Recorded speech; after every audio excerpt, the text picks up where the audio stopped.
Now we're going to take a look at 3 horses I'm going to oppose at Cheltenham. I'm looking to lay them on the exchange, hopefully at short prices, win and place. I suspect they may blow out altogether. The first one is in the Fox Hunters, Minella Rocco of John Joe O'Neill's. Now this one has won a couple of races. He's a horse I've got a long history with. I think I backed him to win a Gold Cup way back when, but he's regressed since then. But this season he's recaptured some form. He's won 2 Hunter chases, but they've both been bizarre races, and I don't think the form's worth a fiver. He won at Warwick the other day, where a horse bolted and stopped that was odds on. That race amounted to nothing, and he stopped in front, tried to pull himself up, and then went again. He is a bit of an old monkey. And then he surprised everyone when winning at Wetherby, and he beat a horse called Hazel Hill, who won the Fox Hunters last year. So he's got a bit of a hyped up form line. But if you watch that race back again, Hazel Hill, for me, propped right at every fence and lost at least a length, whereas Minella Rocco was parked 6 wide, I think probably on the best of the ground. I doubt the form amounts to anything. Now on paper he's beaten Hazel Hill, who's a prolific fox hunting champion, and it looks like he's right back to its best. He's trained by John Joe, owned by JP. Those colours always command support at the festival. I will be absolutely amazed if he manages to win a huge field Fox Hunters. I'll be looking to lay him. I think he's about 5-1 at the minute.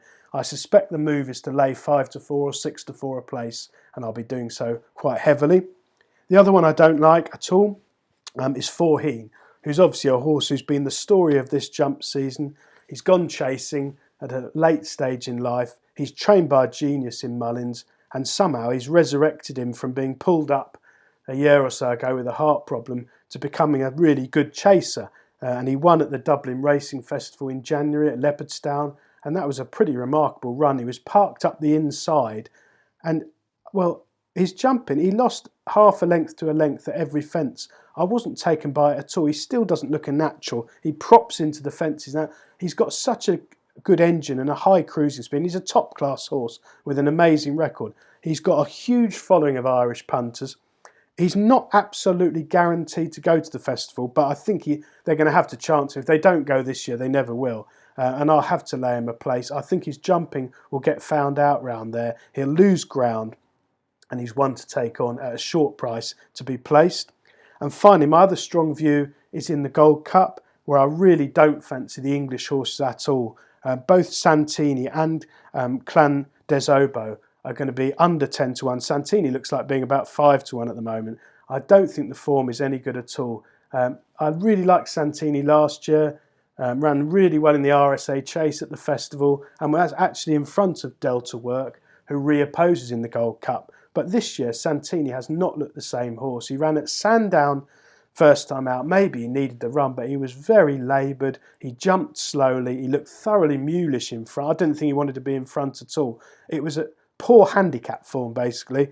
And then he went to Cheltenham. He was very heavily backed, reportedly working much better at home. We backed him that day. He was a betting expert nap. And he did impress people. He beat Bristol Bristol Demai narrowly in a really good scrap up the hill. He showed a good attitude, but again, his jumping lacked fluency, and I just don't think, on drying ground in a Gold Cup, I think they'll lap him. I don't fancy him at all, and he's a ridiculous price, 5-1. I think you can lay 5-4, 6-4 a place. I'll definitely be doing that. And the other one in the same race, the other English trained horse by Nichols, Clan des Obeaux, he won a King George on Boxing Day that completely fell apart. Surname didn't stay. Footpad was tailed off in third. The horse of Tizard's broke a blood vessel. The form is complete rubbish. Footpad's been beaten since at a short price. It's not for me at all. I'll be amazed if he's in the same class as the Irish horses. So I'm going to take on a package of both of them, lay them both win and place.